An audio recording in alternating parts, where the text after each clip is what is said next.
வேல் என்பது மூலஸ்தானத்திலேயே இருந்து அனுகிரகம் செய்யக்கூடிய அளவுக்கு ஆற்றல் நிறைந்தது. முருகப்பெருமானுக்கு மொத்தம் 3 சக்திகள்: இச்சாசக்தி, கிரியாசக்தி, ஞான சக்தி. இந்த இச்சாசக்தியாக வள்ளியும், கிரியாசக்தியாக தெய்வயானையும், ஞான சக்தியாக வேலாயுதத்தையும் சுவாமி வச்சிருக்கிறார். சிவபெருமான் என்ன பண்ணாரு? உலகத்துல இருக்கிற அனைத்து சக்திகளை, அண்டம் முழுவதும் நிறைந்திருக்கக்கூடிய அனைத்து ஆற்றல்களையும் ஒன்றாக திரட்டி அது அப்படியே ஒரு வார்ப்புல ஊத்தி எடுத்தா எப்படி தக தக தக தகன்னு மின்னும், அப்படி மின்னியது அந்த வேல். அந்த வேலை அப்படியே தூக்கி முருகன் கையில சிவபெருமான் கொடுக்கல, அம்பாள் கையில கொடுத்து என்ன தெரியுமா சொன்னாரு? இந்த வேலை சக்தி வேலாக நீ முருகனிடத்துல கொடு அப்படின்னு அவர் சொல்ல, அம்பாள் வாங்கி அந்த வேல்ல தன்னுடைய சக்தியை அவள் சேர்க்கிறா.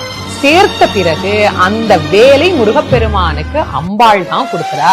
அப்ப அந்த வேல்ல என்ன ஆற்றல் இல்லைன்னு நினைக்கிறீங்க? எல்லா ஆற்றல்களும் அந்த வேலுக்கு இருக்கிறது. அது அழிக்கும் ஆயுதம் மட்டும் கிடையாது, அது காக்கும் பொருளும் கூட. ஒரு ஆயுதம் அழிக்கதானே செய்யும், அது எப்படி காக்கும் அப்படின்னு நாம நினைக்கலாம். கத்தி இருக்குது, அந்த கத்தியை வச்சு கொலையும் பண்ண முடியும், ஆனா அதே கத்தியை வச்சு ஆபரேஷனும் பண்ண முடியும் இல்லையா?